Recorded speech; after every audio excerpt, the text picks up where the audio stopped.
Kuya, tama na. Ate, tabi muna. Ngayon, hihingi ako ng paliwanag para sa iyo. Ito ang lumang bahay. Buhay pa si Iwen. Narito pa rin si inay. Talagang nakabalik ako. Iwen, huwag kang umalis. Iwen, huwag kang umalis. Mali ako. Talagang mali ako. 2 taon ko nang naririnig ang mga salitang iyan. Naglakas loob ka pang lumuhod. Ipinagbili mo ang bigas natin. Ipinatalo mo sa sugal ang lahat ng pera. Ano na ang ipapakain mo sa ate ko? Ang sampal na ito ay kabayaran sa lahat ng paghihirap ng ate ko. Mabuti nga at nasampal ako. Karapat dapat lang. Nagpapakaawa ka na naman. Hindi ako nagpapanggap. Alam ko na talaga ang pagkakamali ko. Sa nakaraang buhay, pagkatapos mismo ng araw na ito.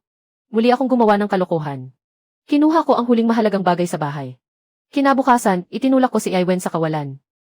Sa buhay na ito, hindi ko hahayaang maulit ang trahedya. Iwen, hindi ko hinihinging maniwala ka agad sa akin. Pero simula ngayon, hindi na ako magsusugal, magnanakaw o magsisinungaling. Ipinapangako ko ang natitirang buhay ko. Ako ang sasagot sa lahat ng pangangailangan ng pamilya. Kung wala tayong makain ngayon, kasalanan ko iyon. Kaya ako mismo ang babawi sa lahat. Seryoso ka ba? Seryoso. Kapag nagkaloko-loko pa ako muli, hindi na ninyo kailangang palayasin ako. Ako mismo ang aalis sa bahay na ito. Iwen, hindi naturuan ni inay ng maayos ang anak niya.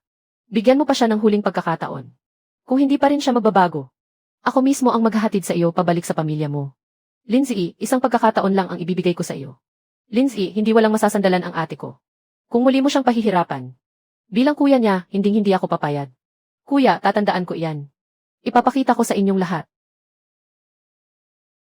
Tama na ang paghahabi ngayon. Namumula na ang mga mata mo. Kung hindi ako maghahanap ng lambat, ano ang kakainin ng pamilya? Sa isang pangako mo lang, nagbago na ba ako? Hindi sa salita, ako mismo ang hahanap ng paraan. Huwag mo na akong lokohin. Ate, pahiram naman ng kalahating kilo ng bigas. Ngayong hapon, sisikapin kong maibalik iyon. Hindi ako magpapahiram. Huwag nang umasa. Mangungutang ka ba ng bigas para may makain? O ipagpapalit mo na naman para sa pera? Nagluluto talaga ako para kay Iwen. Ang bibig mo talaga. Sino pa sa buong baryo ang maniniwala sa iyo? Palihim kayong tinutulungan ni inay. Hindi naman bulag ang lahat. At pati ang asawa mo. Araw-araw nagpapakaawa. Malaki at malakas ang katawan mo. Pero ni Anino ng pagtatrabaho ay wala. Wala talagang bakas ng pagtatrabaho. Pero sa pagkain, nangunguna. Ikaw ang pinakamalaking pabigat sa pamilya, Lin. Maaari ninyo akong pagalitan. Pero huwag ninyong idamay si Iwen. Tama na, hindi ka pa ba nahihiya? Inay, kaunting bigas lang ang hihiramin ko. Wala kang silbi talaga. Ikaw ang gumawa niyan, ikaw ang umayos. Tama si inay. Ako na ang pupunta. Ako na mismo. Pumunta ako sa dalampasigan at sinuwerte ako. May mga isdang naipit sa paghupa ng tubig. Binigyan ako ng langit ng pagkakataon. Kailangan ko itong samantalahin. Kunin ang gantimpala sa muling pagsilang. Huwag mo muna itong kunin. May nakasalang pang sinaing sa bahay. Ang laki ng malaking kugtong na ito. Ha? Bubuksan ba ang rebirth bonus pack? Buksan. Binabati ang host sa pagkakakuha ng espesyal na gamit, puso ng dagat. Hindi pa pwedeng gamitin ngayon. Hindi pa pwedeng gamitin. Hindi pa rin pwedeng gamitin. Sige, umasa ka muna sa sarili mo. Huwag ka nang matulog, matakaw na bata. May malaking benta. Sandali, ganito kalaking kugtong na 1 metro at 7. 70, ayi. Talagang bumaliktad ka na ngayon. Utang ko pa sa pamilyang ito. Sa wakas, mababayaran ko na muna ang una. 680. Lalakad na ako ngayon. Bakit nagmamadali, tumawag na ako ng ilang boss. Sa mas mataas na presyo, mas malaki ang kita. Ito ang isda na kukunin ko. 800. Deal. 500 bawas sa akin ang 613, kaya 784 ang tira. Ayi, mukhang talagang yayaman ka na sa pagkakataong ito. Unahin mo nang huwag pag-usapan ang yaman. Kailangan ko munang buhayin ang pamilyang ito. Uy, parang tao na ang dating ng sinabi mo, Sanzi. Iwen, tingnan mo nga ito. Ibinenta ang malaking kugtong ng 800. Bakit basa ka hanggang buto? Nabawas na ang komisyon, 784 na lang. Ang dami naman. Totoong pangingisda at pagbebenta ang ginagawa mo. Talagang wala akong ninakaw ni Sinamsam. Wala ring ginastos ng basta. Magpalit ka muna ng damit. Magpapakulo ako ng tubig. Itago mo ang pera. Mula ngayon, ikaw na ang bahala sa pera sa bahay. Hayaan mo, ako ang mangungulekta. Mula ngayon, ang lahat ng gawain sa bahay, kaya ko na. Baka naman pagtawanan na naman tayo ng panganay at pangalawa. Ano kung pagtawanan? Sarili kong asawa, ako ang mag-aalaga. Malapit nang maubos ang kahoy. Aynan. Bukas, pupunta ako sa likod ng bundok para mangalap. Kailangan mo pa bang mag-ayos ng lambat, kailan ka pa may oras? Talagang pupunta ka ngayon. Habang hindi pa madilim. Ako na ang puputol ng kahoy. CJ!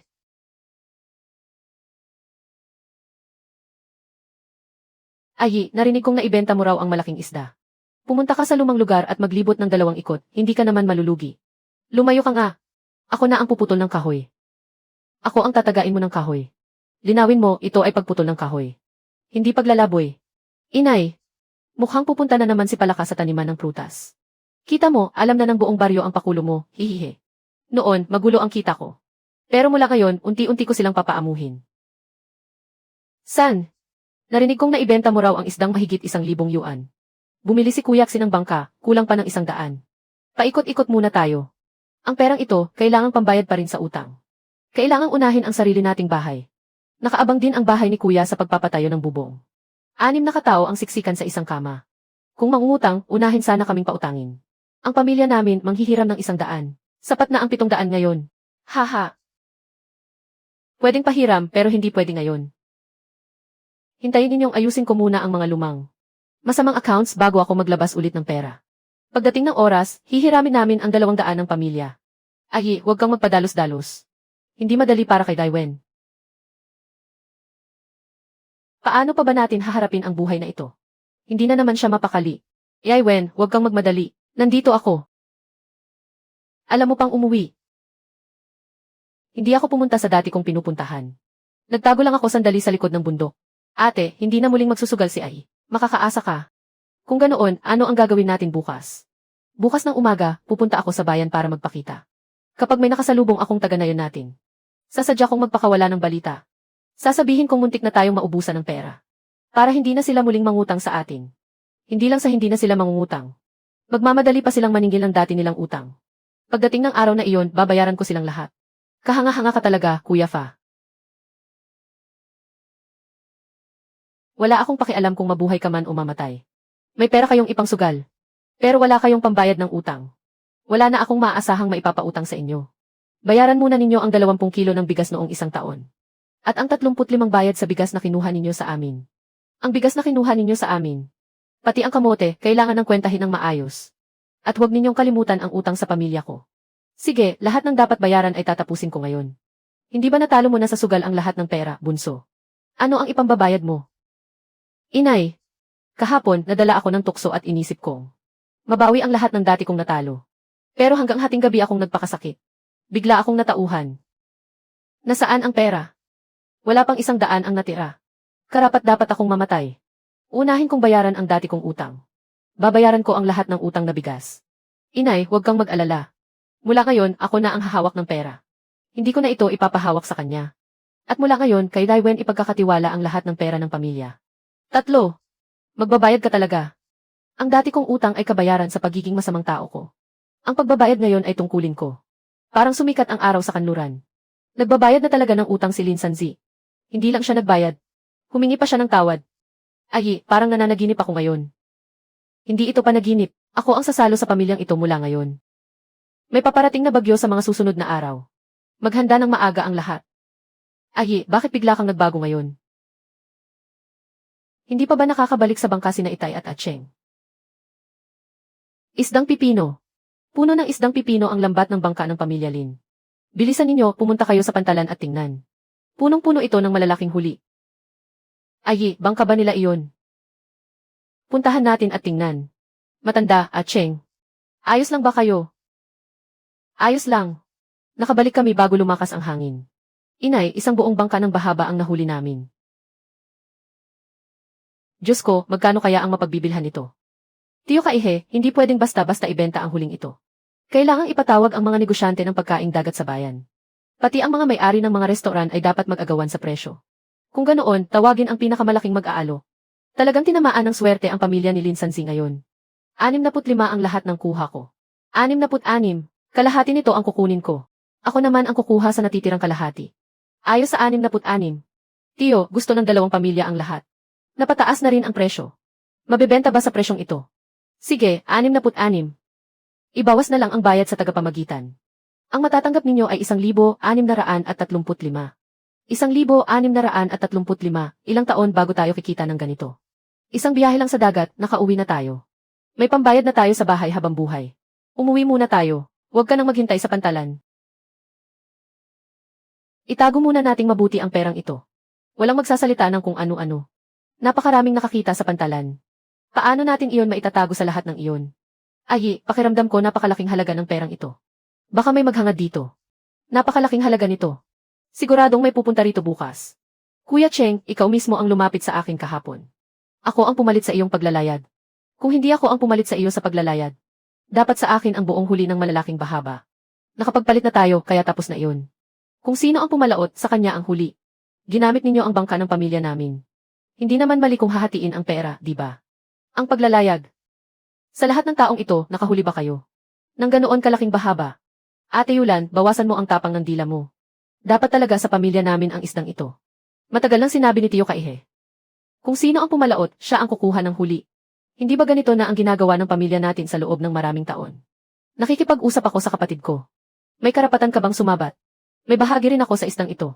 Bakit hindi ako pwedeng magsalita? Kuya Cheng, ayokong paligoy-liguyin pa ito. Hahatiin ba ang pera mula sa bahaba? Hindi hahatiin. Wala kayong makukuha kahit isang sentimo. Iyan mabuti. Huwag kang magsisi sa huli. Hindi siguro papayag si Tiyo Kaihe na matapos lang ito ng ganito. Ay, babalik pa kaya talaga sila? Babalik sila. Kapag sobrang laki ng pera, hindi na mapakali ang puso ng tao.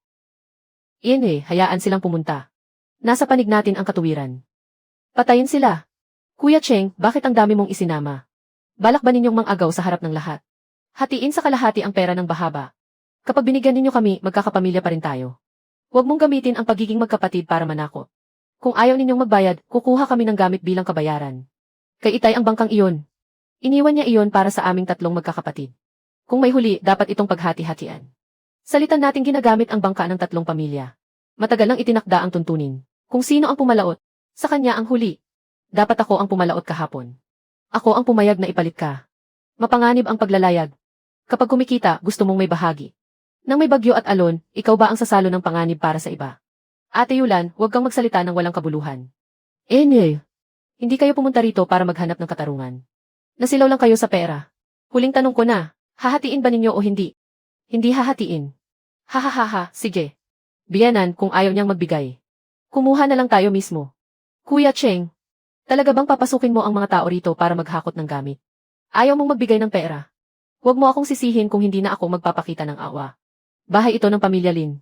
Hindi ito lugar para maghasik kayo ng gulo. Tama na ang salita. Ngayong araw, kung walang pera, kukuha kami ng gamit bilang kabayaran. Kapag pumasok si Tiyo Kaihe, kasama ang mga tao niya, pag nanakaw na iyon. Nagsasalita ang matatanda. Huwag kang sumabat, Tiyo. Ngayon, talagang nagdala ka ng mga tao sa loob ng pintuang ito. Kung gayon, huwag mo akong sisihin kung ituring kitang hindi na kamag-anak. Ithwe, tumigil ka sa pagsabat at tulungan mo akong maghakot. Tingnan natin kung sino ang maglalakas loob na pumasok. Tiyo Kaihe, tama na iyan. Isa pang hakbang pasulong. At magiging pangit na talaga ang kahihinatnan nito. Ay, tutulungan mo pa ang itay mo na makipag-away sa akin. Hindi ko tinutulungan ang itay ko. O gusto mong tulungan akong ilabas ang mga gamit sa bahay ninyo? Kung naparito ka ngayon para mga tuwiran, tatawagin kitang Tiyo. Kung magdadala ka ng mga tao para maghakot ng gamit, hindi na tayo magkamag-anak. Huwag mo akong takutin. Hindi kita tinatakot. Dito lang ako nakatayo. Walang makakapasok sa pintuang ito. Ay, mag-isip kang mabuti. Ilang taon kang isinama ng itay mo? Sa pangingisda kasama sina Kuya Rong at Kuya Cheng. Kailan ka ba niya isinama? Kahapon, sa malaking halaga mula sa bentahan ng bahaba. Hindi ka man lang niya binigyan ng bahagi, tama ba? Tiyo Kaihe, huwag mong palalain ang usapan. Nagsasabi lang ako ng makatarungang bagay para sa iyo. Kung ibibigay o hindi ang pera ng itay ko. Usapin iyon ng pamilya namin. Ang pagdadala mo ng mga tagalabas para maghakot ng gamit ay pagnanakaw. Huwag mong paghaluin ang dalawang magkaibang bagay. Dapat ay pamilya namin ang pumalaot kahapon. Ang bahaba na iyon. Ay yaman talaga ng pamilya namin. Likhihwa, wala ka bang hiya sa sinasabi mo? Bakit ako mahihiya? Kung hindi dahil sa amin. Magiging mayaman ba kayo? Kayo mismo ang pumunta sa amin para makipagpalit noon. Kung ganoon, nakinabang din kayo sa swerte ng pamilya namin sa dagat. Swerte sa dagat. Kung inabutan ng malakas na hangin at alon ang bangka kahapon at tumaob. Papalaudin ba kayo kapalit ng itay ko? Kinukuha ninyo ang pera at sinasabing sa inyo ang lahat. Pero kapag may nangyari, wala kayong pananagutan. Anong klaseng magandang pakikitungo iyan? Ikatlong kapatid, hindi na ako makikipagtalo sa iyo. Hahatiin ba o hindi ang pera ng bahaba? Hindi hahatiin. Kahit isang sentimo, wala. Talaga bang hahatiin mo ang samahan ng magkakapatid? Dahil lang sa ganitong kaliit na bagay. Kuya, kayo ang unang nagdala ng mga tao rito. Ano pa ang hinihintay ninyo? Kung ayaw nilang magbayad, kunin ninyo ang mga gamit bilang kabayaran. Tama. Tabi. Mag-isa ka lang, haharang ka pa. Ang dami namin dito. Hindi ito bahay ninyo. Wala kang karapatang pumasok. Kahit marami kayo, wala rin kayong magagawa. Sino man ang unang pumasok ngayon? Siya ang unang magdadala ng tatak na magnanakaw. May oras pa para umatras. Napakarami ninyo, bakit siya kinatatakutan ninyo? Hindi siya ang kinatatakutan namin. Masama lang sa pandinig ang ganitong usapan. Ayokong makipag-away kaninuman. Pero ang sinumang pumasok sa pintuang ito ngayon, ay narito para mang-agaw ng gamit. Huwag ninyong sabihin hindi ko kayo binalaan. Tama. Sinumang pumasok ay ipapaliwanag natin ang lahat sa pinuno ng angkan. Huwag mong gamitin ang mga lumang tuntunin para gipitin ako. Tiyo Kaihe. Matagal lang may tuntunin tungkol sa bangkang iniwan ni Lolo. Kung sino ang pumalaot, siya ang may karapatan sa huli. Iyan ang tuntunin ng Pamilya Lin. Ngayon, nagdala ka ng mga tagalabas sa bahay ng Pamilya Lin. Kung idadala talaga natin ito sa pinuno ng angkan, sa tingin mo ba? Makikinig kami sa pananakot niya. Pananakot ba ang tawag dito? Bukas, malalaman na ang buong katotohanan. Magaling ka palang magsalita. Sige, ngayong araw, ituring ninyong panalo ang salita ninyo. Umalis na tayo. Hindi pa tapos ang usapang ito. Sige, bumalik kayo. Nandito pa rin ako, naghihintay. Ate, ayos ka lang ba? Ayos lang. Huwag kang matakot. Ayos lang. Huwag kang matakot. Ayos lang. Huwag kang matakot. Talagang sakim sa pera ang pamilyang ito. Huwag muna silang intindihin. Hindi pa tumataas ang tubig. Panahon ng kunin ang itinago natin kahapon. Ay, ngayon ko lang napansin na ang lakas mo pala. Noong binubugbog ka ni Kuya Rong dati. Bakit hindi ka gumanti?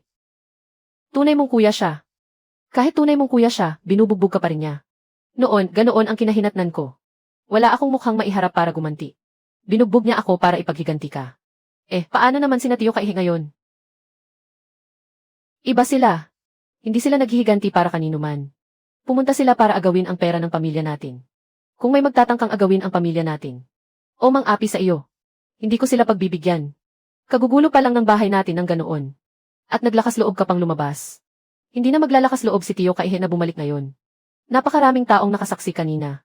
Kung manggugulo pa siya, siya mismo ang magpapahiya sa sarili niya. Pero medyo kinakabahan pa rin ako. Normal lang kabahan. Pero nasa tama naman tayo, ano ang dapat katakutan? Kung manggulo pa siya, ihingi tayo ng tulong sa pinuno ng nayon. Sige, susundin ko ang sinabi mo. Bakit ang bait mo ngayon? Natakot ka ba sa akin kanina? Huwag nga. Nako, mahal, mas mabigat pa pala ang kamay mo kaysa kay Tiyo Kaihe. Huwag nang magpabagal, umalis na tayo. Hindi ka hihintayin ang pagtaas ng tubig. Sige, susundin ko si Mahal. May ipapakita sa iyo si Mahal na magandang bagay mamaya. Itong dalawang sako sa sasakyan mo. Damong dagat lang ba? Hindi ordinaryong damong dagat iyan, tangkay iyan. Mahal ang tangkay. Kahit basang-basa, maibebenta iyan ng ilang piso bawat kalahating kilo. Ganoon kamahal. Hindi ko iyon maiuwi kahapon. Kaya itinago ko muna roon. Kung hindi ko ito'y uwi ngayon. At tumaas ang tubig. Baka masira lang. Kaya mag-ingat ka. Huwag mong ipilit ang sarili mo dahil lang sa pera. Sapat na siguro ito, ano? Huwag ka nang kumuha pa. Ito na talaga ang huling piraso. Huwag mong laging sinasabing huli na iyan. Mahalaga ang pera, pero mas mahalaga ang tao. Naiintindihan ko. Hindi ako magpapakapilit. Sa wakas, nailipat na rin lahat. Halika, pumunta tayo sa bayan. Sandali, may isa pa tayong kargamento. May gumagalaw sa hukay ng tubig doon. Titingnan ko. Babalik ako agad. Huwag kang tumakbo, huwag. Tingnan nga natin kung anong magandang bagay ang lumitaw.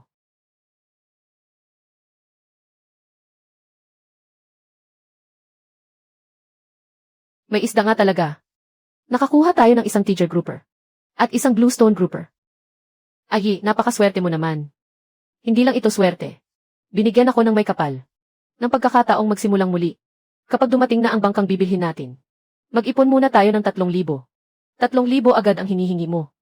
Nakakatakot pakinggan. Ano ba ang halaga ng 3,000? Sa hinaharap, papalitan pa natin ang bangka at magtatayo ng malaking bahay. Ibenta mo muna ang mga laman ng sasakyan ngayon. Bago tayo magplano ng iba. Itong isang kargamento muna ang ibenta natin. Kapag nasa kamay na natin ang pera. Namamanhid na ang kamay mo sa kakabilang ng pera. Kahit manhid ang kamay ko, ayos lang. Ay, ano na namang magandang dala mo ngayon? Manager Yu, tingnan mong mabuti. Ang dami nito, huwag mong sabihing mga pambihirang yaman na naman. Ay, hindi pangkaraniwan ang mga ito. Pawang di kalidad ang mga ito at hindi panis. May dalawa pang batikang isda na buhay pa. Magaling ka rin pala, iho. Mahirap anihin ang tangkay. Kahit sino, hindi basta-basta humahawak nito. Wala tayong magagawa. Kailangang mabuhay ang pamilya. Kaya kailangan lang nating magsikap ng kaunti pa. Umaasa pa rin ako sa pag-aalaga ninyo sa amin sa hinaharap. Sige, kukunin ko lahat ng tangkay. Pati ang mga isda, kukunin ko. Kukunin ko lahat. Kukunin ko lahat. Maganda ang mga paninda ninyo. Hindi ko kayo pipigain sa presyo. 362 kilo ng tangkay. Isama na rin ang batikang isda. Lahat-lahat, 1,650. 1,650. Salamat, Manager Yu. Kapag may ganitong paninda kayo, sa akin muna ninyo ihatid. Basta sariwa. Pagdating sa presyo, mapag-usapan natin. CJ, kapag may magandang paninda, ikaw ang una kong hahanapin. Parang nanlalambot na ang mga binti ko. Yakapin mo ako. Umuwi na tayo.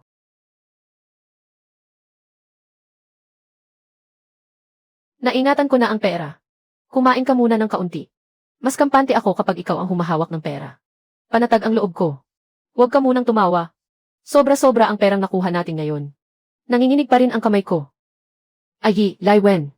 Pumunta agad kayo roon. Inay, ano po ang nangyari? Si Tiyo Kaihe na naman ba ang dumating? Nandito na ang kuya Kaiho ninyo, si Tiyo Kaihe, pati ang pinuno ng angkan. Sabi nila dahil sa gulo kahapon. Kailangang malinaw ang lahat ngayon. Walang problema, dumating na kami. Hindi natin matatakasan ang dapat harapin. Halika, tingnan natin ang malaking pipino sa dagat. Tiyo Kaihe. Huwag mo akong tawaging Tiyo Kaihe ng ganyan. Hindi ako makasagot. Umupo kayong lahat. Hindi ko kayo pinapunta rito para mag-away. Narito tayo para linawin ang buong usapin. Unahin natin ang nangyari kahapon. Una sa lahat, usaping pamilya namin ito. Walang karapatan ang pamilya Wang na makialam.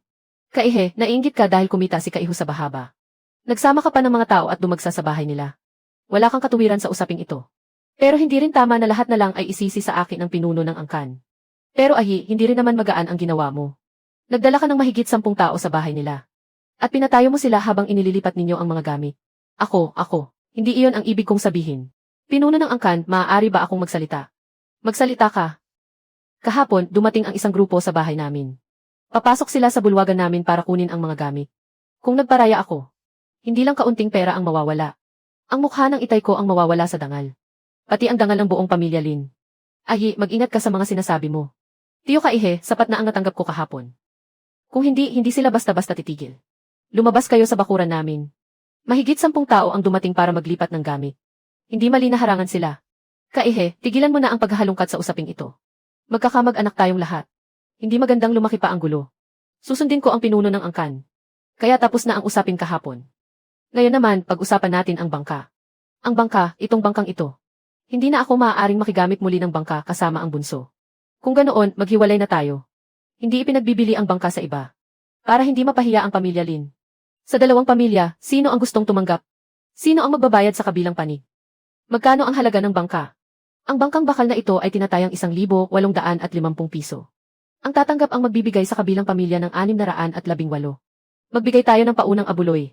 Ang bangkang ito, akin na. Akin din. Lausan, kalalabas mo lang ng bahaba. Tapos gusto mo agad na maagaw sa akin ang bangka. Hindi ito agawan sa paghahati ng bangka. Sino ba ang gustong tumanggap? Kung pwede sa iyo, pwede rin sa akin. Kailangan sundin ang patas na ayos. Hindi pwedeng basta mo na lang sabihin na sa iyo na. Ako ang magsasabi ng mga patakaran. Sino ba ang papayag tumanggap sa presyong ito? Kung sino ang makakapagbayad bago magtanghali bukas? Sa kanya mapupunta ang bangka. Kaya kong magbayad ng buo. Kaiho, pinag-isipan mo na ba? Bigyan mo si Kaihe ng 618. Ihatid mo bago magtanghali bukas. Kung naisip mo na may pera ako. Bukas hindi na ito maaantala. Makapagbenta lang ng bahaba. Hindi na dapat naninigas ang bewang ko. Kuya Kaihe, hindi ba kahapon? Naiisip mo pa rin ang perang iyon. Ngayon, binibili ng sarili kong tatay ang bangka gamit ang sarili niyang pera. Wala akong natatapakan. Wala akong naaapakan. Sabi ni nakatatandang kapatid, dapat huwag ka nang sumabat.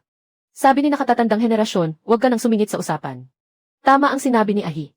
Bibili si Kaiho ng bangka gamit ang sarili niyang pera. Malinis at marangal. Kaihe, gusto mo rin naman. Sdi, kaya mo bang maglabas ng kaparehong pera bago magtanghali bukas? Hindi ako makapaglabas. Hindi naman sa hindi ko kaya. Sa tingin ko lang ay minamadali ang lahat.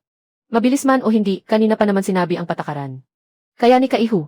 Sabi mo ay nagmamadali, di si Kaihu na ang sasalo sa bangka. Sige, bukas maghihintay ako para sa bayad. Ayos, itong bangkang bakal ay mapupunta kay Kaihu. Bago magtanghali bukas, bayad ng buo. Mula ngayon, kanya-kanya na ang daan ng tatlong pamilya. Wala nang pwedeng mangialam o makisawsaw pa. Inaako ko ang patakarang ito. Kaihe, tandaan mo rin. Malinaw na ang usapan sa bangka. Ang nangyari kahapon ay tapos na rin. Simula ngayon, kung sino pa ang magdadala ng dayo para manggulo sa pamilya Lin. Hindi na usapang masasara sa ilang salita lang sa bahay. Naintindihan ko. Mula ngayon, may bangkang bakal na tayo. Si Arong at si Acheng na ang salita na sasama kay tatay sa dagat. Isang tao sa isang araw. Wala nang kailangang maghintay pa kay Kuya Kaihe. Nagsisimula ng umangat ang buhay natin. Sa wakas, aahon na tayo. Itay, may bahagi ba ako sa bangkang bakal na ito? Ayi, parang naging tao ka na nitong 2 araw. Pero ang pangingisda ay hindi lang basta pagpunta sa dagat. Isang bugso lang ng alon, pwede kang matangay. Walang makakaalalay sa iyo. Kapag ilang araw ka na sa bangka, saka mo pa malalaman. Kapag may nangyari sa dagat, sino ang mananagot? Hindi tama ang sinabi mo. Si Ahirin ay anak ni Itay. Bumibili ng bangka ang pamilya. Bakit siya hindi pwedeng magkaroon ng bahagi? Ni isang araw sa dagat, hindi pa nga siya nakakapunta. Pagbubuka lang ng bibig, aakyat na agad sa bangkang bakal. Ano bang karapatan niya? Kuya, bunso. Ganito rin ba ang iniisip ninyo? Ayi, hindi ba kumita ka na sa pangingisda sa dalampasigan? Sdi, bahala ka sa sarili mo. Ang trabaho sa dagat, kami na ang aako. Yung binili mong maliit na bangkang kahoy. Hindi ba malapit nang bumalik? Ikaw na ang magpatakbo ng sa iyo. Hindi ba ayos iyon? Hindi ka pa talaga nakapalaot noon. Hindi laruan ng baguhan ang bakal na bangka. Ikaw muna ang gumamit ng maliit mong bangkang kahoy. Ibigay muna natin ang bangkang ito kina Kuya Rong at Kuya Cheng. Hindi naman sa inaagaw ko ang bangkang iyon. May itatanong lang ako. Kapag may problema ang pamilya, kaya kong sumalo. Pero kapag may pakinabang, kailangan ko bang tumabi? Ano ba ang ibig mong sabihin? Itinuturing ko kayong tunay kong mga kuya. Pero nang dumating ang gulo, iniwan ninyo ako. Ngayong nasa kamay na ang bangka, sinasabi ninyong wala akong karanasan. Pamilya tayo, bakit kailangang mauwi sa away ang isang kainan? Naiintindihan ko na. Hindi ko ipag-aagawan ang bakal na bangka. Hindi ko na rin kayang kumain. Inay, kumain na rin ako. Ngayon lang ako nakaramdam ng kaunting lakas. Umalis na silang lahat. Kanino mo pa sinasabi iyan? Ivy, huwag mong dibdibin. Hindi dahil ayaw kong bitawan ang bangka. Nasasaktan lang ako. Gusto ko nang magbagong buhay. Pero turing pa rin nila sa akin ay dating walang kwentang tao. Naniniwala ako sa iyo. Ayaw nila akong isakay sa bakal na bangka. Kung ganoon, gagamit ako ng maliit na bangkang kahoy. Basta pag-aari ko. Kaya kong bumangon gamit iyon. Kung ganoon, sasamahan kitang bumangon. CJ, mula ngayon, hindi na tayo asa sa iba. May sulat mula kay Laoyu ng Sitio Shaliang. Nakabalik na ang maliit niyang bangkang kahoy. Maaari na natin itong gamitin ngayon. Itay, samahan ninyo ako roon. Hindi ko alam kung nasaan ang pintuan. Tungkol sa nangyari kahapon ay, huwag mong sisihin ang todo sina Kuya Rong at Kuya Cheng. Natatakot lang silang hindi mo pa nasusubukan ang buhay sa dagat. Kapag sinalubong ka ng malakas na hangin at alon, baka hindi mo kayanin. Hindi iyon ang ibig sabihin ni Itay. Hindi mo kailangang magpaliwanag. 10 araw pa lang akong nagbabago. Totoo, hindi pa iyon sapat. Mahaba pa ang buhay. Dahan-dahan kong patutunayan ang sarili ko. Ang mahalaga, ganyan ka mag-isip. Magkakamag-anak sila. Pero hindi ko na maaaring iasa sa kanila ang kinabukasan ko. Kaihu, naihanda ko na ang bangkang ito. Papasakayin mo ang bunso ninyo para subukan. Hindi maalog at hindi rin pinapasok ng tubig. Tiyo, hindi na kailangang subukan. Kukunin ko na ang bangkang ito. Ayos, simula ngayon. Sa iyo na ang bangkang ito. Ang una kong bangka. Mayroon ng unang bangka ang pangunahing tauhan. Naaktibo ang dagdag na kita sa paglalayag. Naaktibo ang pagpapalakas ng katawan. Kaya pala walang silbi ang gintong daliri. Kailangan ko munang magkaroon ng sarili kong bangka. Dahil ayaw nila akong isakay sa bakal na bangka. Gagamitin ko ang maliit na bangkang kahoy na ito. At maghahanap ako ng sarili kong daan. Talagang nakabalik ang bangka ni Ahi. Nakabalik na siya. Pagkatapos kumain, ilalagay ko ang mga bubo. Bukas ng umaga ako muling maghahagis ng lambat. Ito ang unang plano nating 5,000. Dito tayo magsisimula. Ayos na rin ang tambakol. Mura nga ito. Tamang-tama itong gawing pain sa bubo. Pangkat ng maliliit na dilaw na isda. Sa unang araw ko sa dagat, binigyan na agad ako ng napakalaking regalo. Isla ng buwan. Sa dati kong buhay, nakarating na ako rito sakay ng bakal na bangka. Hindi lang isda ang maaaring hulihin sa lugar na ito. Bumalik muna tayo ngayon. Babalik ako bukas. Ayi, hindi ba sabi mo? Pagkatapos mong maglagay ng bubo, uuwi ka na. Bakit inabot ka ng ganitong oras? Nakasalubong ako ng kawan ng maliliit na dilis. Habang hinahabol ko sila, naghahagis ako ng lambat. Napadayo ako kaya nag-alala ka. Ikaw lang ang sumalok ng lahat ng ito. Hindi na kasya sa mga kahon. Hahanap ako kay Ikiang para humiram ng mga kahon at kariton. Ayi, talagang napalago mo ang paglalayag sa bangkang iyan. Unang araw pa lang ito. Ayi, unang araw mo palang magmaneho ng munting bangka. At ganito karami agad ang naiuwi mo. Hindi naman ganoon karami. Nakatsamba lang ako sa isang kawan ng maliliit na dilis. 860 gin ng maliliit na dilis. 7 sentimo bawat gin. 165 gin ang tamban. Kabuuan, 151 yuan at 5 sentimo. Mahigit 150. Sa dami ng isdang iyan, ganyan lang ang kinita.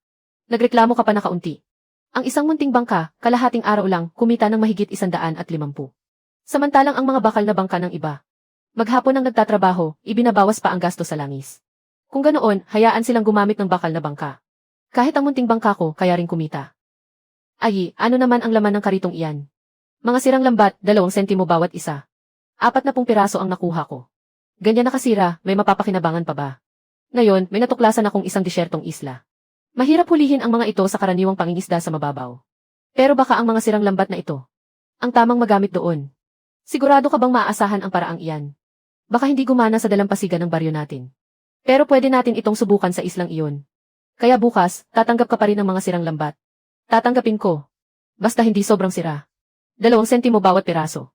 Kahit gaano karami kukunin ko. Kung magtanong sina ate at ang pangalawang ate, sabihin mo ako ang nag-utos na bumili. Hindi mo alam kung ano ang pinaplano ko. Kung magtanong si inay, ganoon din. Huwag mo munang sabihin.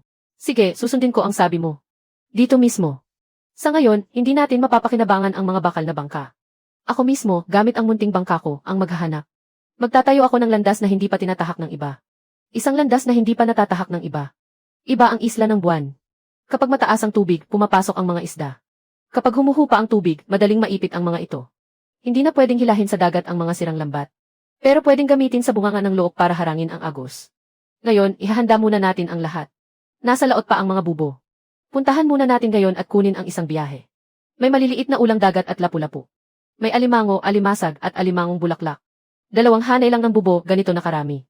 Kung naglagay pa tayo ng ilang hanay, aba, mas marami pa sana. Kumikita ang bakal na bangka. Kumikita rin ang munting bangka. Hindi ang laki ng bangka ang pinakamahalaga. Kapag tama ang daan, makakabangon ka pa rin. Ilang hanay ng bubo ang inilagay mo? 2 hanay, tig 20 lambat. 2 hanay lang, nakabenta na ng 48 yuan. Kahit 10 hanay ang ilagay ng iba, baka hindi pa kalahati ng kinita mo. Swerte lang. Kakaalis lang ni na itay at ng kuya mo. Maghapon nilang hinila ang bakal na bangka. Pero mas kaunti pa rin ang kinita kaysa sa 2 hanay ng bubo mo. Mabuti kung ganoon. Magkanya-kanya na tayo ng daan. Magkanya-kanya na rin tayo ng kita. Ay, sinabi kanina ni na ate at ng pangalawang ate mo, itay. Maghapon nilang hinila ang lambat gamit ang bakal na bangka. Pero 31 yuan lang ang naibenta. Kung ganoon, tingnan mo naman ang akin. 41 basket. Kanina lang ay nagsisibak pa ako ng kahoy sa isla ng buwan. At nakakuha na rin ako ng 2 hanay ng bubo. 2 hanay ng bubo. Mas matagal pa kaysa sa isang araw na paghila ng bangkang bakal. Simula pa lang ito. Ang talagang pagkakakitaan ay nasa bandang huli pa. Nagpadala ako ng makakain kina itay at inay. Binigyan ko rin ng kaunti sina ate at ang pangalawang hipag. Sa araw, ibinibigay nila sa akin ang sirang lambat. Pero sa gabi, kinakain pa rin nila ang pagkain ko. Kailangan pa rin makitungo ng maayos sa kanila. Huwag ninyong ilagay si inay sa alanganin. Maibibigay ko ang respeto sa kanya. Pero dapat alam ninyo ang hangganan. Pupunta ka pa rin ba bukas sa isla ng buwan? Pupunta ako at bukas ng gabi ay hindi na ako uwi. Mahalaga ang pera, pero mas mahalaga ang tao. Natatandaan ko na. Hindi ako magpapakapilit. Kung hindi maganda ang hangin, maghihintay ako. Kung hindi tama ang agos, ihinto ako. Agi, ano ba ang ginagawa mo? Bakit ka nangunguha ng napakaraming sirang lambat? Hindi mo na kayang kumpunihin lahat, ano? Maliit na paraan lang ito. Mga bagay na walang halaga. Kahit masira, hindi masakit sa bulsa. Agi, parang tunay na mahika ang pagkita mo ng pera ngayon. Pati sirang lambat ay pinapansin mo na. Mga bagay na minamaliit ng iba. Kaya walang nakikipag-agawan sa akin. May bago na naman ba siyang natuklasang paraan? Sino ang nakakaalam? Basta, hindi na siya gaya ng dati nitong mga araw. Ayun, iyan nga. Kakayanin kaya. Nakasalalay na ang lahat sa isang huling subo. Naibaba na ang lambat. Ngayon, hintayin na lang natin ang pag-urong ng tubig. Tama ang sinabi ng mga taong iyon sa dati kong buhay. May malamig na kuweba sa isla ng buwan.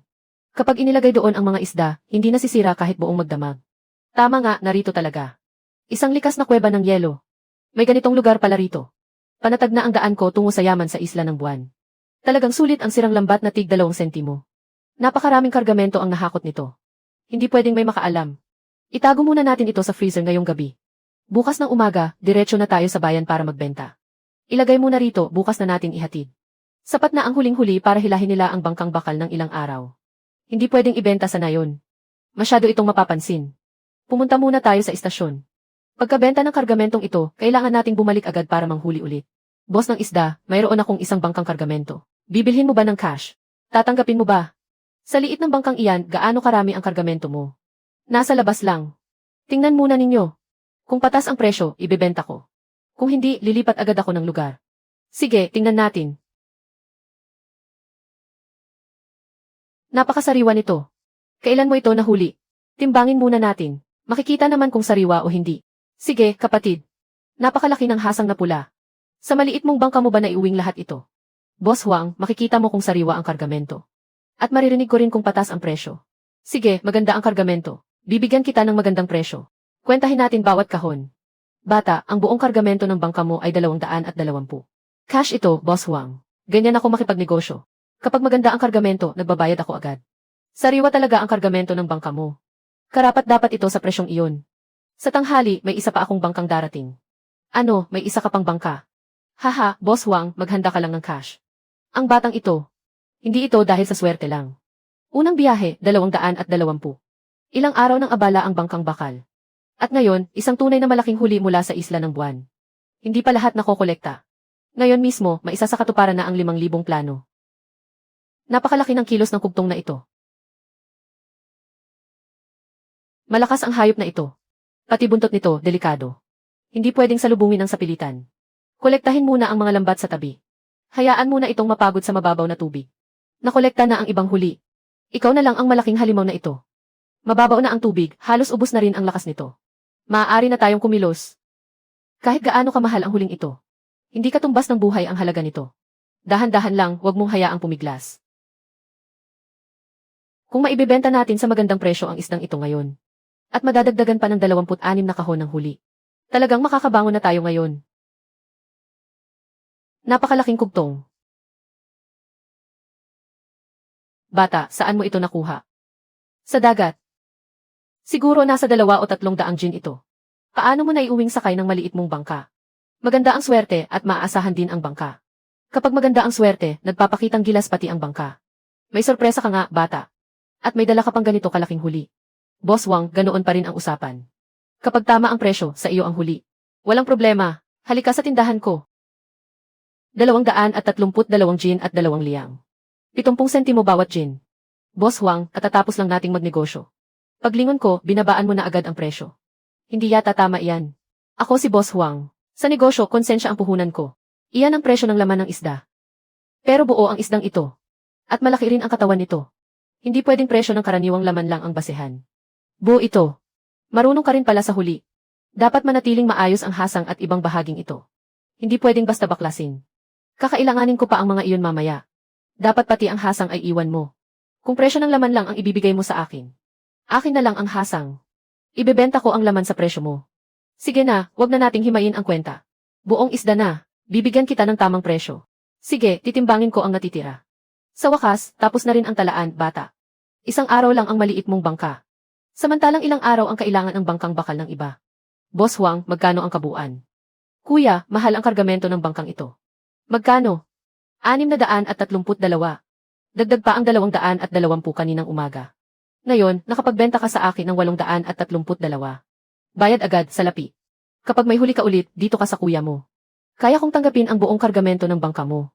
Huwag kang mag-alala. Marami pa akong ipapakisuyo sa iyo sa susunod. Yai Wen, nakauwi na ako. Sa wakas, umuwi ka na rin. Malamig ba sa isla? Kumain ka na ba? May panganib ka bang nakaharap? Huwag ka munang magtanong ng marami. May ipapakita ako sa iyo. Bakit ang dami nito? Magkano lahat ito? Wala ka pang 2 araw na umalis. 832. Mahigit 800. Yai Wen, para na ito sa pamilya natin. Gaganda ng gaganda ang buhay natin. Ano naman ang laman ng bag na iyan? Hasang ng kugtong. Itinabi ko talaga ito. May silbi rin ang mga hasang. Ibilad muna ang mga bagay mula sa dagat. Malay mo, isang araw biglang maging mahalaga. Ngayon, pati hasang ay ayaw mo nang itapon. Kung ganoon, ako na ang magbibilad para sa iyo. Dati, waldas ako ng waldas. Simula ngayon, matututo na akong mamuhay ng maayos. Dagdag pa ang 832 ngayong araw. May kabuuan tayong 5,017 at 70 sentimos. Ayos na ang planong 5,000. Kung ganoon, magpalit na tayo ng bangka. Nakakapagod ng sumakay sa maliit na bangkang alon ng alon. Mapanganib din iyon. Makalipas ang ilang araw, tatanungin ko si Itay tungkol sa bangkang bakal. Huwag muna nating ipaalam ito kina Ate Yulan at sa pangalawang hipag. Madali ring matutunan ng iba ang paraang ito. Bago pa tayo makapagtatag ng matibay na pundasyon. Mas kaunti ang nakaalam, mas mabuti. Naiintindihan ko, Inay, kapag nagtanong siya kung saan ako nitong mga araw. Nakagawa na ako ng paraan para malusutan iyon. Ay, maaari bang huwag ka munang pumalaot ngayon? Magpahinga ka muna ngayong gabi at bukas ka na pumalaot. Nasa isla pa ang mga lambat at pinipigilan akong umalis. Bukas, baka masira ang lahat ng iyon. Kapag napagod ka, huminto ka. Basta sapat ang pera, ayos na. Sige, tatandaan ko. Sapat na ang dami ng isdang nahuli natin. Pumunta muna tayo sa bayan para magbenta. Pagbalik natin, saka natin ayusin ang mga lambat. Binata, ang kita mo sa isang araw. Mas malaki pa kaysa sa kinikita namin sa bangkang bakal sa loob ng ilang araw. Naku, nagbibiro lang ang matanda. Sa pagsagwan sa maliit na bangkang ito, muntik nang mabali ang mga braso ko. Kuya, saan ninyo nahuli ang mga iyan? Uminom muna kayo ng tubig. Huwag kang basta nagtatanong sa daan ng ibang tao. Nagtatanong ka sa kalagitnaan tapos bigla mong binabawi. Hindi iyan mukhang simpleng pakikipagtanong. Boss Wang, ikaw na ang magpresyo. Nagtitiwala ako sa iyo. Haha, kapag pinagsama ang mga panindang ito, 732 ang halaga. Tingnan mo. Walang problema. Makatarungan sa negosyo si Boss Wang. Iyan ang pinakatiwalaan ko. Sana araw-araw kang yumaman, kuya. At makabili ka agad ng malaking bangka. Pamilyar sa akin ang mga tao sa bangkang ito. Mukhang may sumusubaybay na sa rutang ito ko. Hindi ako maaaring dumiretso sa sitio Huangdu. Kung tunay akong babalik sa nayon, maaari silang sumunod sa akin. At matunton ang ruta ng aking bangka. Dumaan muna tayo sa sitio Huangdu. Tingnan natin kung talagang ako ang pinupuntirya nila. Bakit mo inilalagay dito ang mga bakanting kahon? May mga paninda pang ihahatid mamaya. Magpareserba muna ako ng pwesto. Napaka-misteryoso mo, binata. Sa paglalayag, alin ba ang hindi misteryoso? Akala mo sa sitio Huangdu ako naglalabas ng paninda. Kung ganoon, hulaan mo ng dahan-dahan. Sa wakas, umalis na siya. Sa wakas, umalis na rin. Ngayon, umuwi na tayo sa nayon. Ay, sa wakas nakabalik ka na. Siguradong sabik na sabik ka na. Bakit parang ang bigat ng mukha mo? May nangyari ba? Wala, napagod lang ng kaunti. Talagang bumalik sila. Sino? Baka mahanap nila ang isla ng buwan. Ang mga taong gustong makisabay sa paraan ko ng pagyaman. Ay hindi pa ito mahahanap sa ngayon. Pero naghihinala na sila. Pupunta ka pa ba bukas? Pupunta ako, pero hindi sa dati nating ruta. Ay, may mahigit 700 na naman tayo. Sa loob lang ng isang buwan talagang naitaguyod mo. Ang pamilyang ito. Pero habang dumarami ang pera, dumarami rin ang mga matang nakamasid sa iyo. Kaya hindi pwedeng lahat ng pera ay nasa bahay. Bukas, pumunta ka sa bayan. Ilagay sa bangko ang malaking bahagi ng pera. Pambisita lang ang iwan sa bahay. Sige, susundin ko kayo. Ilang beses nang pumunta rito sina ate at ang pangalawang hipag ngayong araw. Paligoy-ligoy ang tanong nila kung saan ka pumunta. Hindi naman talaga sila nag-aalala sa akin. Gusto lang nilang malaman kung saan ako kumikita. Sinusundan ako ng mga tagalabas. Nakikialam na rin pati ang mga tao sa bahay. Ngayong gumaganda na ng kaunti ang buhay natin. May problema na agad.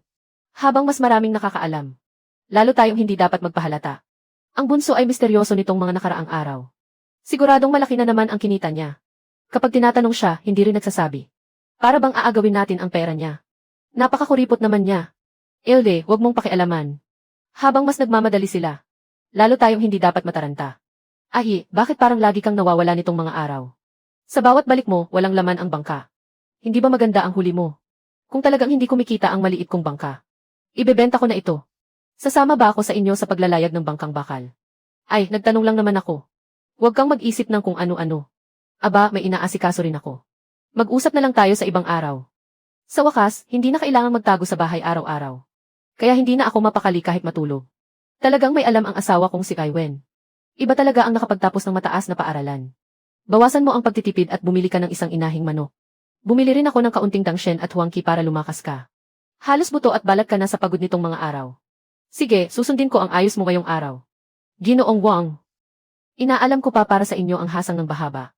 Pero mahirap talaga itong makuha ngayon. Sabik na ang mga bumibili sa kabisera ng lalawigan. Kapag lehitimo at malinaw ang pinagmula ng tuyong paninda, mapag-uusapan ang presyo. Sandali. Nakababatang kapatid, iyong hasang ng isda noong isang araw. Naiwan pa ba sa iyo? Maihasang ka ba ng bahaba? Noong isang araw, naglinis ako ng isang malaking isda. Hindi ko natiis na itapon ang mga hasang. Natutuyo na ang mga iyon sa araw. Paano ko nakalimutan ang bagay na iyon? Noong araw na iyon, ipinilit mong itabi. Akala ko ayaw mo lang talaga itong itapon. Ang mga bagay mula sa dagat. Kung maaari pang mapakinabangan ng buo. Huwag basta sayangin. Wang ang apelyido ko. May negosyo ako sa restoran at halamang gamot. Nakababatang kapatid, gusto kong bilhin ang lot ng mga hasang mo. Talaga bang mabenta ang mga hasang ng isda? Boss Wang. Ngayon lang din ako unang nagtabi ng ganitong bagay. Hindi ko alam ang presyo. Gaano karami ang mayroon ka? Mahigit 1 kilo ang nakuha matapos linisin. Maayos pa naman ang pagkakatuyo. Kung talagang buo at maayos ang kalidad ng paninda, bibigyan kita ng 300 piso. 300 para sa kaunting hasang na iyan. Sa kabisera ngayon, hinahanap ang ganitong tuyong paninda. Di kalidad na paninda. Presyo ayon sa kalidad ng paninda. Hindi madaling makakuha ng ganitong paninda. Nakababatang kapatid. Kaya pala ipinilit mong itabi ang mga hasang noong araw na iyon. Alam mo na pala noon pa na may halaga ang mga ito. Boss Wang, sumama ka kay Kuya Lin para kunin ang paninda. Pagkatapos kong makita ang paninda, babayaran kita agad. Napakabuti ninyo, Boss Wang. Hindi na kailangang mag-abala kayong bumiyahe. Ako na ang maghahatid dito. Sabihin mong sumunod sila sa iyo. Para hindi ka na kailangang bumalik. Maganda ang kalidad ng paninda. Makakapagkalakalan pa tayo ng regular. Sige, pakiusap kay Boss Wang na siya na ang pumunta. CJ, talagang buo pa ang lahat. Ayos ang kalidad ng panindang ito. Ito lang lahat talagang nagkakahalaga ng 300. Nagmamadali si Boss Wang na bumili ng 300. Hindi siya lugi. Nakababatang kapatid. Sa susunod na may ganitong magandang paninda, ako agad ang isipin mo. Mabait at pata si Boss Wang. Kapag may paninda, siguradong ikaw ang hahanapin ko. Ahi, paano mo nalalaman ang lahat ng ito? Dati, napakarami kong sinayang na bagay. Pero ngayon, hindi na ako mangangahas magsayang ulit. Bukas, deposito rin sa bangko ang 300. Sa tingin mo, hindi pa rin sumusuko ang lumang bangkang bakal na ito. Patuloy pa rin itong sumusunod. Itay, lumitaw na siya. Huwag kang lalapit ng husto. Hintayin nating makuha natin ang ruta niya. Hindi na natin kailangang magbantay araw-araw. Kung susunod siya, hayaan mo. Sa mga araw na ito, hindi ako pupunta sa isla ng buwan. Tingnan natin kung sino ang unang bibigay. Pupunta muna ako sa bangko para magdeposito. Ihulog natin ang pera sa bangko. Mas panatag na ang pamilya kapag nasa bangko na. Ahi, bakit ang dami mong ini-impact? Pupunta ka na naman ba sa isla? Bukas ako aalis. Sasama rin ako. Hindi tulad ng bahay ang isla. Hindi maginhawa ang pagkain at tutuluyan doon. Mag-isa ka na lang pumunta. Mas hindi ako mapapanatag kung maiiwan ako rito. Hindi ako natatakot sa hirap. Kung kaya mong tiisin ang hirap, kakayanin ko rin. Sige, sabay tayong pumunta bukas. Sa pagkakataong ito, manatili tayo ng ilang araw. Alamin natin ng mabuti ang mga daan sa isla. Bunso, saan ninyo dadalhin ang napakaraming gamit? Titira kami sa bahay ng biyenan ko ng 2 araw. 2 araw lang pero bakit napakaraming kahon? May dadalhin akong mga gamit sa biyenan ko. Kailangan ko ring ipaliwanag sa iyo ang lahat ng gastos. Kaya pala nakakapagpreserba ka ng isda. Napakalamig dito, parang bodega ng yelo. Mas ligtas ilagay ang isda rito kaysa sa bangka. Ayi, ang rutang ito. Kaya pala may mga taong nagmamasid. Kaya maliban sa iyo, walang ibang dapat makaalam. Ng lugar na ito, gusto kong makarating ng mas maaga. Makakapaglatag pa tayo ng isang lambat. Bukas ng umaga, mas marami pa tayong mahuhuli. Dahan-dahan lang, walang nagmamadali. Mag-ingat sa iyong nilalakaran. May tubig pa sa may mga tukod na kahoy. Kahit makarating tayo, kailangan pa ring maghintay. Ayi, bilisan mo at tingnan mo ito. Mga kuhol sa dagat ito. Napakarami ko ng taong namuhay sa tabing dagat. Pero ngayon lang ako nakakita ng ganito karaming kuhol. Huwag kang nakatulala. Bilis, mag-impact ka. Hindi tayo ang naghahanap ng yamang dagat ngayon. Ang yamang dagat mismo ang lumapit sa atin. Ang tataba ng mga kuhol na ito. Mahal ang bentahan ng buhay na kuhol. Sapat na ang dami ngayong ito para sa 2 biyahe. Kahit 2 biyahe, maibibenta natin lahat. Huwag mag-aksaya kahit 1 piraso. Hindi na tayo pwedeng magtagal sa pamumulot. Paparating na ang pagtaas ng tubig. Pero ang dami pa roon. Unahin nating ibenta ang mga buhay. Kapag matagal nakatiwangwang ang mga kuhol, kalahati ang mamamatay. Malaking lugi iyon. Kakayanin pa ba ng bangkang ito? Pinakamataas na ang 35 kahon. Ang matitira, babalikan ko sa ikalawang biyahe. Sasama ako sa iyo. Pagdating natin sa bayan, hintayin mo muna ako kay Boss Wang. Babalik ako para kunin ang matitira.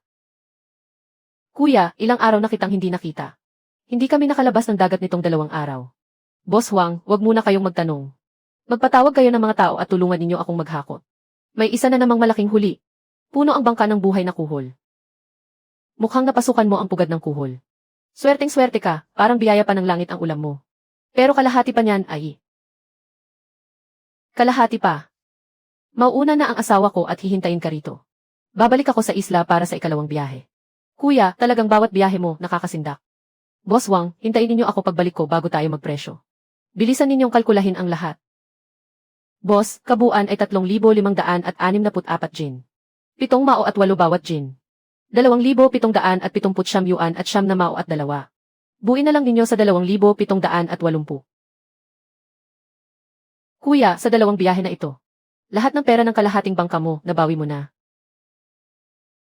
2,780. Sa mga kuhol lang na ito. Boss Wang, kung ano ang sinabi ninyo, iyon na iyon. Ay, napakalaking pera nito. Sarado na ang bangko. Kaya hindi pwedeng magtagal dito sa bayan. Umuwi muna kayo sa isla. Ay, talaga namang kumikita ka ng malaki. Pag napalitan na ng bakal na bangka, paikutin kita sa pagbibilang hanggang mapagod ang mga daliri mo. Parang panaginip lang ang araw na ito. Huwag kang magmadali, bukas pa ang unang lambat. Hindi na ako makatulog. Kahit hindi makatulog, kailangan pa ring matulog. Kailangan nating gumising ng maaga. May nakita si Ahisanet. At malaki pa. Hindi lang isa. Huwag masyadong lumapit sa tubig, masyadong malalim.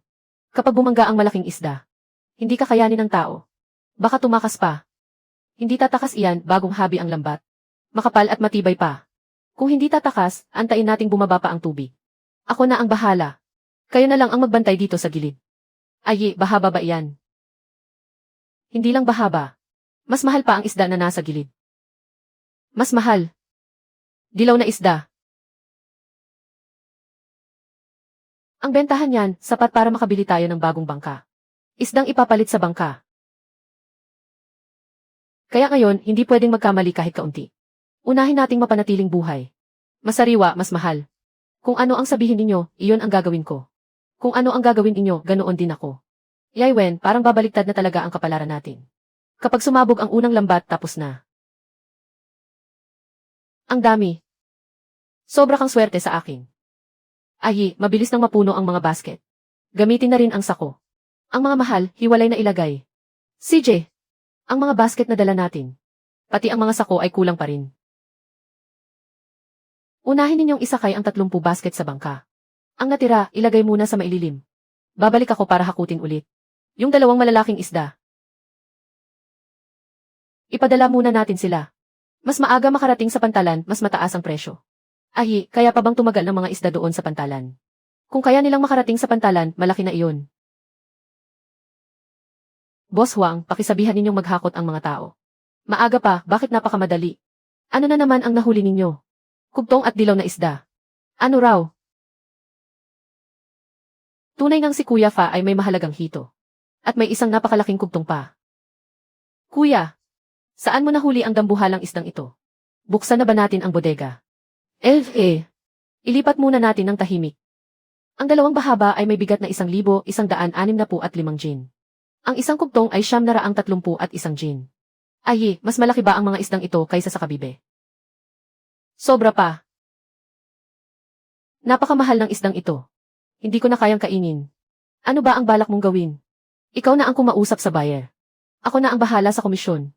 Kung sino ang magbigay ng mas mataas, sa kanya mapupunta. Ayos lang, mas marami tayong maibibenta. At tulungan mo akong tawagin ang mga tao sa hotel sa tabing dagat. Hindi ba pwede na diretsyo mo na lang itong ihatid sa hotel? Bakit kailangan pang dumaan sa akin? May mga tao sa ating baryo sa cargo dock. Ayokong malaman ng mga tao sa baryo na kumita ako ng ganito kalaki. Hahaha, praktikal ka talaga. Hindi na kita tatawaging Boss Wang, Boss Wang. Tawagin mo na lang akong Huang Xingfa. Lahat ng mga kapatid ay Kuya Fa ang tawag sa akin. Kuya Fa, kung ganoon, ay na lang ang itawag mo sa akin. Sige, unahin na natin ang pagtitimbang ng iba pang kargamento.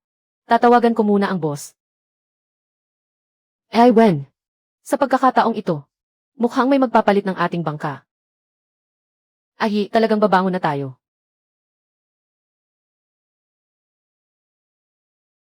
Nakakontak na ako. Boss Wang ng hotel sa tabing dagat. Boss Lay ng Huamao Trading. At Boss Wang ng Huangguan Winery. Tatlong kumpanya lahat. Kuya Fa, kampante na ako sa pag-aayos mo nito. Napakalaki ng 2 pirasong kargamentong ito. Maraming tao ang tatawag para dito, madaling makaaway ng iba. Sakto, 3 pa nga. Mga boss. Ang isda ay kakahuli lang kaninang umaga. Unahin muna nating i-bid ang bahaba. 200,000 ang alok ko. 200,000. Lae, hindi rin maayos ang presyong iyan. 300,000 ang alok ko. Hindi pa rin sapat ang 300,000. 400,000 ang alok ko. Ang isang isda. 400,000. Huwag kang magmadali, hindi pa tapos.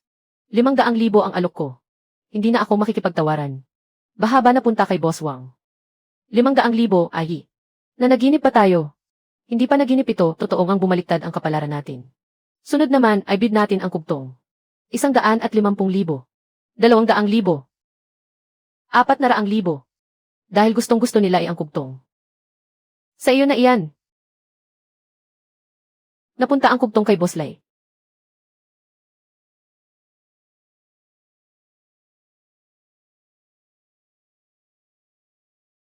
Malit na Lin. Mamaya, dala ang resibo, pumunta ka sa hotel sa tabing dagat para kunin ang bayad. Salamat, Boss Wang. Sa susunod, kung may maganda kang kargamento, ako muna ang hanapin mo. Narito na ang 400,000 piso ni Boss Lay, maigi mong tanggapin. Kuya Fa, ngayon mas nahirapan ka pa, tulungan mo akong tawagin ang mga tao. Hindi pwedeng kulang ang komisyon.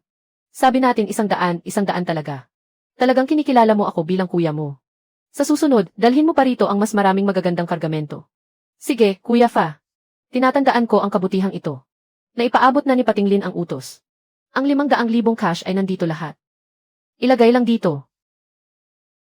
Abala ka na, Manager Yu. Ilagay ang pera sa bangko. Nailagay na ang pera. Mas panatag na ba kayo ngayon? Dumating na tayo sa isla ng buwan. Ipagpatuloy natin ang pangingisda. Kahit walang malaking huli ngayon. Marami-rami pa rin ang bilang. Pagkatapos maibenta ang huling-huli. Uwi tayo at magpapahinga ng 2 araw. Sabay na rin nating alamin kung may bangkang bakal. Talaga bang bibili na tayo ng bangka? Kung may angkop, bilhin natin. Ayi, tingnan mo roon. May malaking bangkang paparito. Naku, baka matuklasan na nila ang lugar natin. Aakyat kaya sila sa isla. Huwag munang mataranta. May problema ang bangkang iyon. Bakit napakabagal nito? Parang hindi umaandar ang makina. Tinulak lang ito ng mga alon papunta rito. Nasira ang makina.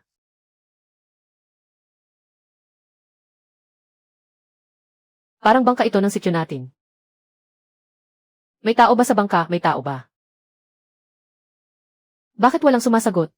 Bangka ito ng panganay na kapatid ng asawa ng tiyan ninyo, si Jin Zenan. Bangka iyon ng pamilya Jin. Nasaan ang mga tao? Hindi natin pwedeng hayaang maanod pa siya papunta sa isla. Aakyat ako para tingnan. Napakapanganib niyan. Kapag hinayaan pa nating lumapit siya, hindi na maitatago ang mga lambat natin. Ayi, mag-ingat ka. Ayos lang ako. Huwag ka nang umakyat. Tinanggal ang makina. Pinalutang ang bangka sa dagat. Hindi ito basta sirang bangka. May sadyang gumawa nito. Nakatali mula sa labas ang pinto. Bubuksan ko muna para makita. Kuya Nan. Ayi, bilisan mo at kalagan kami. Binihag kami ng mga tao. Binihag kami. 2 araw na ang nakalipas nang pumalaot kami. Hinarang at ninakawan kami sa kalagitnaan ng biyahe. Kinuha nila ang makina. Itinali rin nila kami rito. May makakain ba? 2 araw na kaming walang kinakain. Wala akong dalang pagkain sa maliit kong bangka. Isda at hipon lang ang naroon. Naku, hindi pwedeng maanod pa ang bangka papunta sa isla.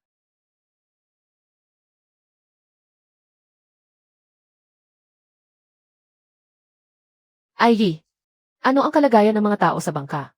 Buhay pa sila. Tinanggal ang makina. Pahuhulihin ko muna sila ng angkla.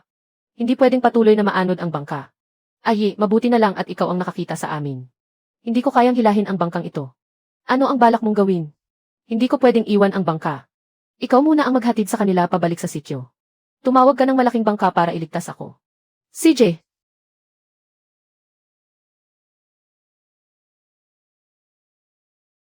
Wala naman silang malubhang nangyari, di ba?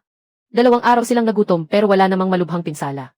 Bumalik muna tayo sa sityo at tumawag ng bangka. Ayi! Ayi, ang dami ng lapu-lapu sa bangka mo. Mga 30 kaing mahigit. Kaya palang makahuli ng ganito karami ang maliit na bangka. 35, mahigit 450 kilo iyon. Umasenso ka na, bata. Kuya Xiufeng, ngayon ka lang nailigtas. Pero mukhang malakas pa rin ang loob mo. Gusto mo bang tumulong maghakot? 2 araw akong walang pagkain o tubig. Saan ako kukuha ng lakas? Kung wala kang lakas, huwag mong titigan ang isda ko. Ayi! Nakita nila ang mga isda sa bangkang ito. Kung nakita nila, nakita nila. Hindi naman kakaunti ang kargamento ng bangka. Mas mahalagang maihatid muna pabalik ang mga tao. Ayi, salamat. Ako muna ang maghahanap ng malaking bangka. Halika, ibenta muna natin ang mga isdang ito kay Akyang. Ayi, ang galing mo naman. Isang beses ka lang pumalaot, pero ilang biyahe na ang huli mo ng iba. Nakasagap ka pa ng isang kawan ng tambakol. Sa pagod ko, parang mapuputol na ang mga braso ko. May kabuuang 114 na nakahon. Itabi mo ng maayos. Hindi kaya dahil sa nangyari ngayon, mabunyag ang isla ng buwan. Sa ngayon, hindi pa naman. Pero dahil sa bibig ni Wang Xiufeng, siguradong magkakagulo. Iniligtas mo siya. Pero nakikialam pa rin siya sa mga isda natin. May mga taong kahit iligtas mo, hindi marunong tumanaw ng utang na loob. Ayi, bumangon ka na. Salamat sa iyo, nailigtas mo kahapon sina Kuya Zenan at ang mga kasama niya. Iisa lang naman ang nayon natin. At pamilya pa natin ang mga hipag mo. Kapag nakita mong nasa panganib, hindi mo naman pwedeng pabayaan. Ayi, kung hindi dahil sa iyo kahapon. Hindi na talaga kami nakabalik. Kailangan mong tanggapin ang munting bagay na ito. Buhay ang iniligtas mo sa amin. Hindi namin ito pwedeng baliwalain. Kung ganoon, tatanggapin ko na. Talagang malakas na ngayon si Ahi. Kahit maliit na bangka lang, nakakakuha siya ng mahigit 30 kahon ng isda sa kalahating araw. Samantalang ang mga bangkang bakal ni na Kuya Rong at Kuya Cheng. Sa buong maghapon, hindi man lang nakakakuha ng ganoon karami. Tama, iisa lang naman tayong pamilya. Kung may paraan kayong yumaman, wag naman ninyo itong itago. Maliit na bangkang sagwan lang ang gamit ko, pero nakikisabay ako sa malaking bangkang bakal at kumikita. Ate, hindi yata tugma sa lohika ang sinasabi mo. Kahapon, narinig ko kay Akyang na. Pagbalik mo, nakapagbenta ka na naman ng isang bangkang puno ng isda. Gaano ba katagal ang pagitan ng 2 biyahe? Mag-isa ka lang sumasagwan. Pero nakakuha ka pa ulit ng 30 kahon. Kuya Xiufeng. Ano ba ang ibig mong sabihin? Ayi, huwag kang magpakatanga. Pinupuri ka lang naman ng kuya ko sa kasipagan mo. Lesiu. Ganyan ba magsalita ang pumupuri para kang nag-imbestiga? Ayi, hindi maganda ang pananalita ni Xiufeng. Huwag mo na lang dibdibin. Kahapon pa lang sa bangka, nakatitig na siya sa mga isda ko. Ngayon, pumunta pa rito para usisain ang paraan ko ng pagkita. Pumunta ba kayo rito para humingi ng tawad o para tiktikan ako? Ayi, magkakapatid tayo. Kung talagang may magandang pagkakakitaan ka, huwag mong kalimutan ang Kuya Rong at Kuya Cheng. Kaka-aproba lang namin ni Kuya Rong sa lote para magpatayo ng bahay. Kapos na kapos kami sa pera. Bilisan mo, Ayi. Kung kaya mong tumulong ng malaki, tumulong ka naman. Pare-pareho tayong anak ni inay. Ngayon lang ninyo naalala na magkakapatid tayo. Ayi. Ano ba ang ibig mong sabihin? Kapag may pakinabang, tunay akong kapatid. Pero kapag may problema, estranghero lang ako, ganoon ba? Noong isang araw, bumili si Itay ng bangka. Paglingon ninyo, itinaboy ninyo agad ako sa usapan. Bakit hindi ninyo sinabi noon na magkakapatid tayo? Magpapatayo kayo ng bagong bahay. Mabuti ang magkaroon ng bagong bahay. Hindi ako naiinggit. Pero sa bago ninyong bahay, may inilaan ba kayong silid para kina Itay at Inay? Malakas pa naman sina Itay at Inay. Hindi pa nila kailangan ng mag-aalaga sa kanila. Kaya ba kayo magpapatayo ng bagong bahay? Para iwan sina Itay at Inay sa lumang bahay at ako ang mag-alaga sa kanila. Kaya kong alagaan sina Itay at Inay hanggang pagtanda nila. Pero huwag ninyong ipasa sa akin ang responsibilidad. Habang kumakamkam pa kayo ng pakinabang mula sa akin. Ayi, nabayaran mo na ng buo ang utang mo sa amin noon pa. At ikaw, Wang Xiufeng. Iniligtas ko ang buhay mo. Hindi ko hinihinging tandaan mo iyon habang buhay. Pero kung sisilit-silit ka pa rin sa paraan ko ng pagkita, huwag mo akong sisihin kung ilalantad ko sa buong nayon ang lahat. Ayi, sapat na ang sinabi mo. Umalis na muna tayo. Kuya Nan, kinikilala ko ang kabutihang loob mo sa akin. Huwag pagsama-samahin ang kwenta ng iba. Naiintindihan ko. Kumikita lang naman ako ng kaunti. Kung may sasabihin ka, sabihin mo ng malakas. Aray, aray, aray. Ayi. Inay. Inay, hindi ko sinasadyang pahirapan kayo. Alam ko. Hindi sila basta-basta titigil, di ba? Hindi. Habang gusto nilang malaman. Lalo kung hindi pwedeng magpahalata. Dapat manatiling lihim hanggang mamatay ang daan patungong isla ng buwan. Talagang hindi na magtatagal ang bahay na ito. Dahil sa mataas na tubig kagabi, buong gabi akong hindi nakatulog. Magtiis pa tayo ng kaunti. Kapag naitayo na ang bagong bahay, papalitan natin ang mga kama, kabinet, kutson at kumot. Lahat tayo, bago ang gamit. Kakakita pa lang ng kaunting pera, gusto mo agad bumili ng bago. Huwag kang magwaldas. Hindi ako nagwawaldas. Kailangan munang makabili ng lote para sa bahay. Pupunta ako sa baryo ngayon para tumingin ng lupa. Talaga bang magpapagawa ka ng bahay? Talaga. Hindi lang basta magpapagawa. Pipili rin ako ng lugar na hindi tayo lugi sa hinaharap. Kapag nalaman iyon ni Ate Yulan, tiyak na manghihingi na naman siya ng pera. Hayaan mong magtanong sila. Basta hindi ako magpapahiram ng pera sa kanila. Sa kaliwa ay ang lawa ng pulang asin. Sa kanan naman ay tanaw ang lok. Wala pang may gusto rito ngayon. Pero dito talaga magkakaroon ng halaga ang lugar balang araw. Itatayo muna ang bahay sa timog kanlurang bahagi. Ang natitirang lupa ay gagamitin natin unti-unti sa hinaharap. Tiya, magpapagawa ng bahay ang Kuya Rong at Kuya Cheng mo. Binigyan ko sila ng tig 200. May natitira pang 500 dito. Kunin mo at ipagawa mo ng bahay.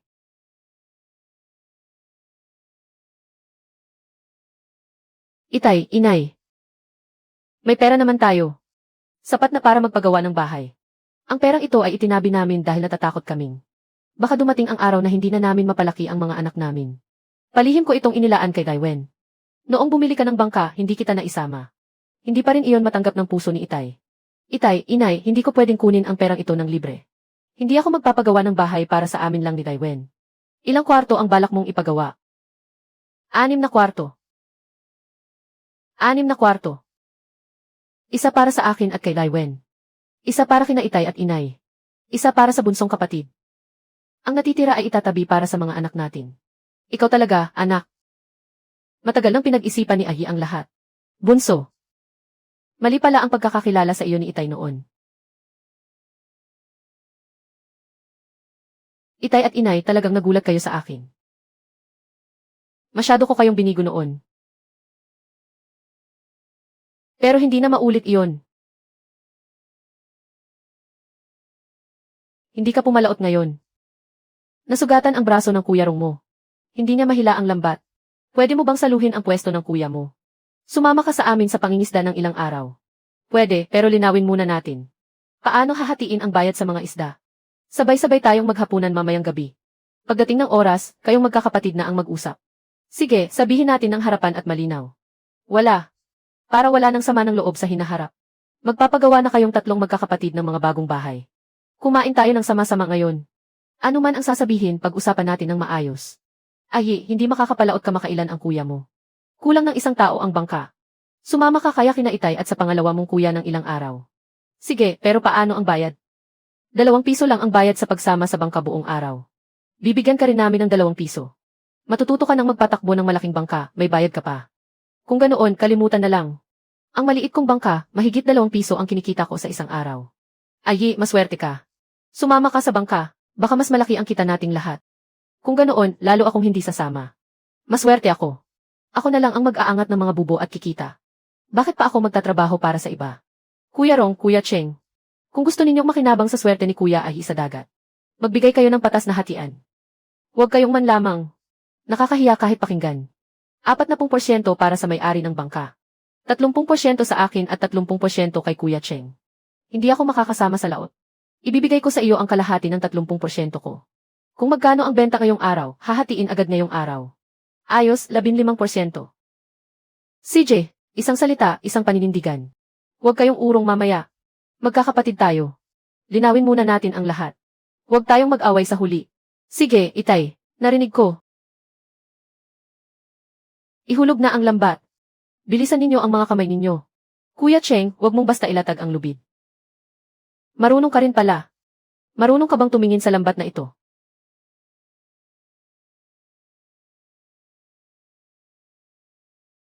Itay, 2 oras na ito. Wala pa ring galaw sa ilalim. Wala pa ring galaw sa ilalim. Parang may kakaiba sa agos ng dagat ngayon. Kumalma ka muna. Swerte sa dagat ang kailangan sa pangingisda. Ano ang silbi ng pagmamadali? Itay, lumubog na ang lambat. Malalim ang tubig dito. Hatakin ninyo, bilisan. Itay, may malaking isda. Hindi masama ang huli sa lambat na ito. Mas maganda pa kaysa karaniwan, hahaha. Ayi, pagkapasok mo pa lang sa bangka, nagsipasok na ang mga isda. Ha ha ha. Huwag muna kayong magdiwang. Hindi sapat na maipasok ang isda sa bangka. Kapag naibenta na at may pera na, saka palang masasabi. Yayaman na talaga tayo ngayon, ha ha ha. Kuya Cheng, huwag muna kayong magpakasaya. Hindi pa tayo nakadaong. Hindi pa nasa bulsa ang pera. Hindi pa tiyak ang lahat. Itay, maghulog pa tayo ng isang lambat. Napakaganda ng takbo ngayon. Baka may mas malaking huli pa. Kung magtatagal pa tayo, baka bumaba ang presyo ng isda. Sapat na, dito na tayo para ngayon. Narinig ninyo, umuwi na tayo. Itay, hindi na ako makikialam sa pagbebenta ng isda. Mauuna na akong umuwi. Sige, umuwi ka na at magpahinga.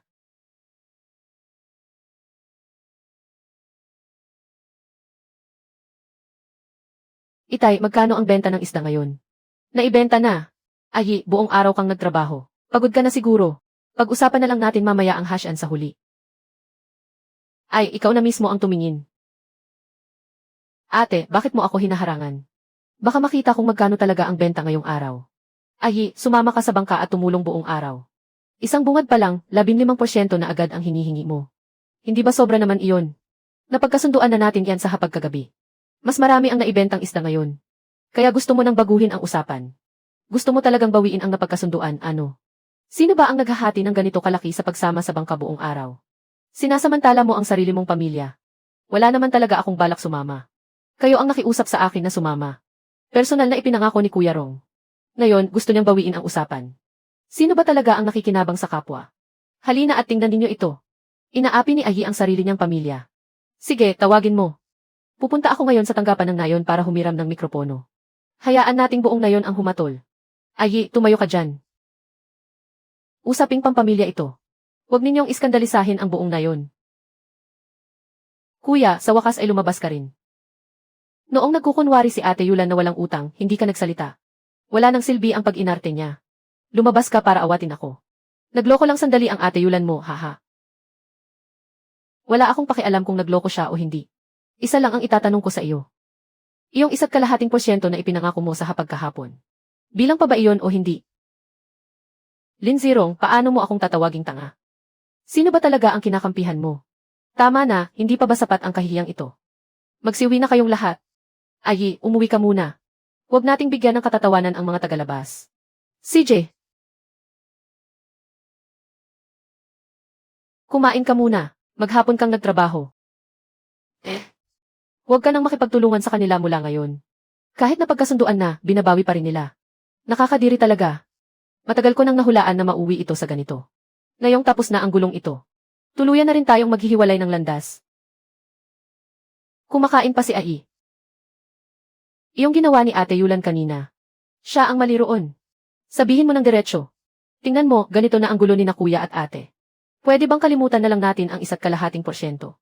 Sige na. Kung gayon, Kuya Cheng at ate. Sa 30% ninyo, kalahati ang ibigay ninyo sa akin.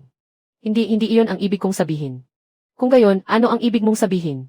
Walang gustong magbigay kahit kaunti. Gusto ninyo akong magtrabaho ng libre. Ayi, kumain ka muna. Naparito lang kami para makiusap. Hindi na kailangang makiusap. Desidido na akong kunin ang perang ito.